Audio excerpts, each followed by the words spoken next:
1,79,932 हमारे तीर्थयात्रियों ने दर्शन लाभ प्राप्त किया है।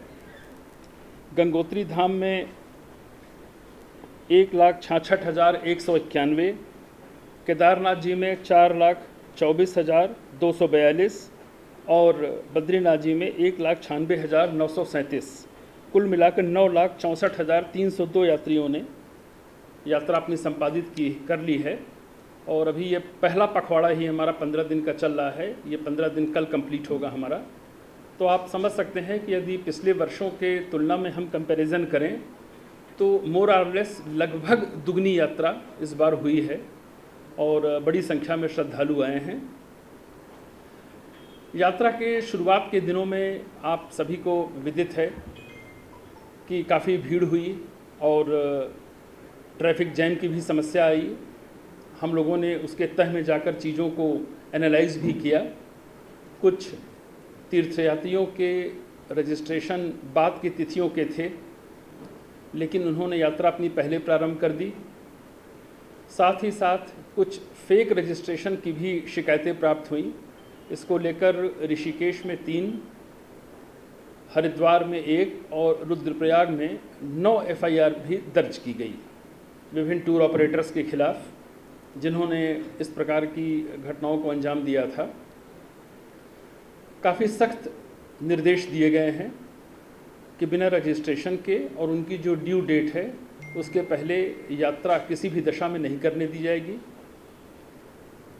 हमारे मुख्यमंत्री जी ने पिछले एक सप्ताह में लगभग 5 या 6 बार इसकी समीक्षा की है और आज प्रातःकाल 10 बजे उनकी पुनः एक VC थी। उसमें सभी जनपदों के अधिकारी भी जुड़े थे और हमारे स्टेट लेवल के जो अफसर्स थे वो भी सब उसमें कनेक्ट हुए थे। मैंडेट बहुत ही क्लियर है कि यात्रा सुरक्षित होना सबसे महत्वपूर्ण है। साथ ही साथ यदि यात्रियों को होल्डिंग पॉइंट्स पर रोका जा रहा है तो उन्हें जो आधारभूत सुविधाएं हैं वो उन्हें हर हालत में मिलनी चाहिए। आज मैं नाम नहीं लूँगा, कुछ ऐसी खबरें चली कि ट्रांजिट कैंप यात्रा ऑफिस में 8-10 दिन से लोग भूखे प्यासे पड़े हुए हैं और उनका ध्यान नहीं दिया जा रहा। मैं आप लोगों के माध्यम से स्पष्ट कर दूं कि यह नितांत असत्य, बेबुनियाद ये खबर है। ट्रांजिट कैंप में हर अल्टरनेट डे पर मैं खुद जाता हूं पर्सनली।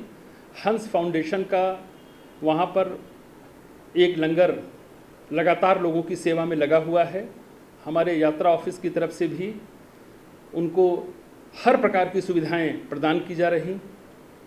हम लोगों ने तो ये भी इनिशिएटिव लिया कि चूँकि संख्या वहाँ पर होल्ड ज़्यादा हो गई थी तो कैंपस के अंदर और ISBT पर जो सुलभ कॉम्प्लेक्स थे उनको भी हम लोगों ने टेक ओवर कर लिया और कहा कि यात्रियों को कोई दिक्कत ना हो और उसका सारा पेमेंट यात्रा जो हमारा 4 धाम यात्रा का ऑफिस है उसकी तरफ से किया जाएगा।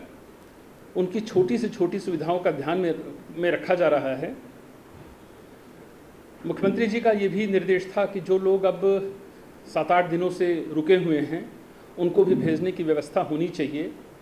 आज की तारीख में जब कि मैं आपसे बात कर रहा हूँ, चारों धामों में यात्रा बहुत ही सुचारू रूप से चल रही है और केदारनाथ जी में जो अभी हमें वहाँ के जिलाधिकारी से रिपोर्ट प्राप्त हुई है उसके मुताबिक अब कल की तुलना में थोड़ा यात्रियों की संख्या कम हुई है।